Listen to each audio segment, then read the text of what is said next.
மத்தேயு 22:17. ஆதலால் உமக்கு எப்படி தோன்றுகிறது? ராயனுக்கு வரி கொடுக்கிறது நியாயமோ அல்லவோ? அதை எங்களுக்கு சொல்லும் என்று கேட்டார்கள். இயேசு அவர்கள் துர்குணத்தை அறிந்து, மாயக்காரரே, நீங்கள் என்னை ஏன் சோதிக்கிறீர்கள்? வரிக்காசு எனக்கு காண்பியுங்கள் என்றார். அவர்கள் ஒரு பணத்தை அவரிடத்தில் கொண்டு வந்தார்கள். அப்பொழுது இந்த சொரூபமும் மேலெழுத்தும் யாருடையது என்று கேட்டார். ராயனுடையது என்றார்கள். அதற்கு அவர், அப்படியானால் ராயனுடையதை ராயனுக்கும் தேவனுடையதை தேவனுக்கும் செலுத்துங்கள் என்றார். ரோம அரசாங்கத்துக்கு வரி கொடுக்கலாமா வேண்டாமா? நம்மை அடிமைப்படுத்தி அடக்கி ஒடுக்கி ஆளுகிறார்களே, அந்த ரோம அரசாங்கத்துக்கு வரி கொடுக்கணுமா வேண்டாமா?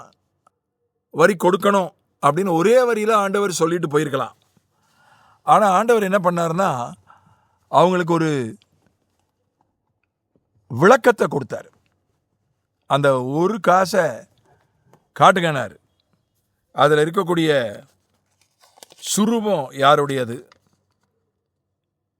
ஒரு பணன்றது ஒரு நாள் சம்பளம், ஒரு 500 ரூபான்னு வைத்துக்கொள்வோம். இப்போ இந்த 500 ரூபாய் எடுத்துக்கிட்டு அதில் ஒரு சுரூபம் இருக்குது. அதில் ஒரு இந்திய அரசாங்கத்தினுடைய அந்த சிங்கங்களின் சின்னம், இந்திய அரசாங்கத்தின் சின்னம் இருக்குது. அதுதான் சுரூபம். அப்புறம் பார்த்தீங்கன்னா மேல் எழுத்து ரிசர்வ் பேங்க் ஆஃப் இந்தியா அப்படின்னு 500 ரூபா நோட்டில் எழுதியிருக்கல, அதான் மேல் எழுத்து.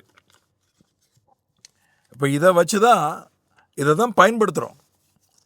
இந்த பணத்தை பயன்படுத்தி தான் நாம் வாங்குகிறோம், விற்கிறோம், எல்லாமே செய்கிறோம். அதான் ஆண்டவர் கேட்குறாரு, இந்த சுரூபம், இந்த மேலெழுத்து யாருடையது? ரோம அரசாங்கத்தினுடையது. ராயனுடையது. ராயன்னா ரோம அரசன். அப்போ ரோம அரசனுக்குரியதை ரோம அரசனுக்கு கொடுங்கள் என்று அங்கே ஆண்டவர் ஒரு விளக்கத்தை சொல்கிறார். ராயனுடையதை ராயனுக்கும் தேவனுடையதை தேவனுக்கும் செலுத்துங்கள். தேவனுடைய சுரூபத்தையும் நாம் சுரூபம்னா விக்கிரகம் கிடையாது, அவருடைய ஒரு அடையாளத்தையும் நம்ம பயன்படுத்துகிறோம். பரிசுத்தாவியானவர் ஒரு முத்திரையாக இருக்கிறார். மீட்கப்படும் நாளுக்கென்று நாம் பெற்ற முத்திரை என்று எபேசியரில் படிக்கிறோம். இப்போ பரிசுத்த ஆவியானவரை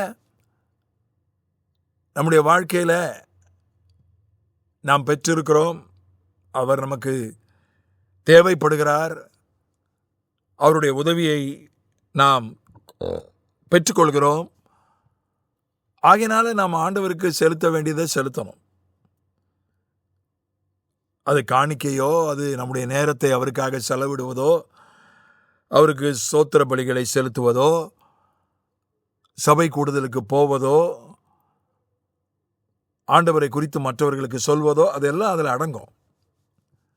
இப்போ ஆண்டவருடைய நாமத்தை நம்ம பயன்படுத்துகிறோம். ஜெபிக்கும் போது இயேசுவின் நாமத்தை தான் பயன்படுத்துகிறோம். இயேசுவின் நாமத்தை பயன்படுத்தினாதான் ஜெபம் கேட்கப்படும்.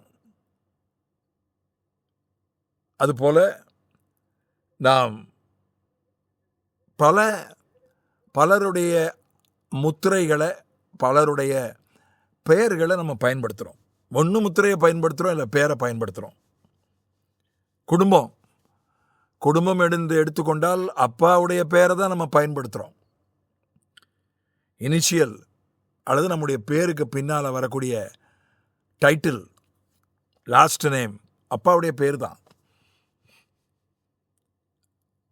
அல்லது அம்மாவுடைய பேர். இப்போ அம்மா பேரையும் கூட இனிஷியலாக போட்டுக்கொள்ளலாம் என்று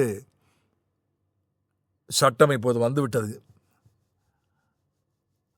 அப்பா பேரை பயன்படுத்துறதுனால அந்த அப்பா நல்லவரோ கெட்டவரோ, படித்தவரோ படிக்காதவரோ, ரட்சிக்கப்பட்டவரோ ரட்சிக்கப்படாதவரோ, குடிகாரரோ குடிக்காதவரோ, அப்பா பேரை நம்ம பயன்படுத்துகிறோம். அப்பாவுக்கு செய்ய வேண்டியதை, அப்பாவுக்கு அம்மாவுக்கு செய்ய வேண்டியதை செய்யணும். அதுபோல் கணவருடைய பேரை மனைவி பயன்படுத்துகிறாள். கணவருடைய பேரை மனைவி தனக்கு பின்னால் பயன்படுத்துகிறாள். நான் பயன்படுத்த மாட்டேன், எனக்கு கணவனுடைய இனிஷியல் தேவையில்லை, கணவனுடைய பேரை நான் பயன்படுத்த மாட்டேன் என்று மறுக்க உரிமை உண்டு. அப்படி சட்டத்தில் இடம் கொண்டு வந்துட்டாங்க. இப்போ கணவனுடைய பெயரைத்தான் பெரும்பாலும் மனைவி பயன்படுத்துகிறாள். அப்போ கணவனுக்கு செய்ய வேண்டிய கடமையை செய்யணும். இது எல்லாத்துக்கும் பொருந்தும். சபை, ஒரு சபையில் அங்கத்தினராக இருக்கிறோம், அந்த சபையினுடைய பெயரை பயன்படுத்துகிறோம். இந்த சபைக்கு செய்ய வேண்டியதை செய்யணும். அது எல்லாத்துக்கும் பொருந்தும். ஒரு வேலை ஸ்தலத்தில் வேலை செய்கிறோம், அந்த ஐடி கார்டை கையில் வச்சுருக்கிறோம். நான் இந்த கம்பெனியில் தான் வேலை செய்கிறேன், இந்த ஸ்தாபனத்தில் தான் வேலை செய்கிறேன் அப்படின்னு ஒரு ஐடி கார்டை காட்டுறோம். ஒரு வியாபாரியாக இருப்பார் என்றால், வியாபாரிகள் ஒரு சங்கம் வச்சுருக்காங்க, அந்த சங்கத்திலேருந்து ஒரு அடையாள அட்டை கொடுக்குறாங்க. ஏதோ ஒரு பேரை பயன்படுத்துகிறான் மனுஷன். ஒவ்வொரு இடத்துலையும் ஒவ்வொரு பேரை பயன்படுத்துகிறான்.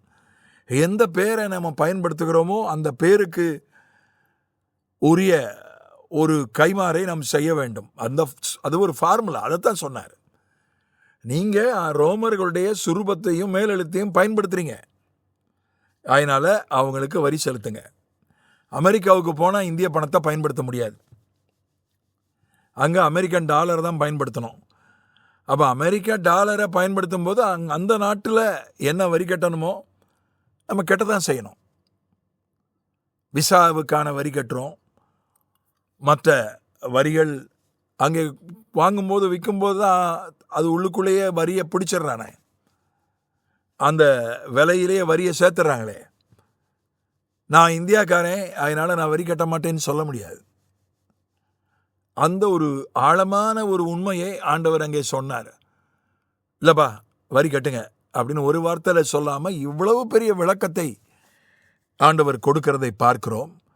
தேவனுடையதை தேவனுக்கு, அரசாங்கத்துக்குரியதை அரசாங்கத்துக்கும், குடும்பத்துக்குரியதை குடும்பத்துக்கும், சபைக்குரியதை சபைக்கும், வேலை ஸ்தலத்துக்கு உரியதை வேலை ஸ்தலத்துக்கும் செலுத்துவோமாக.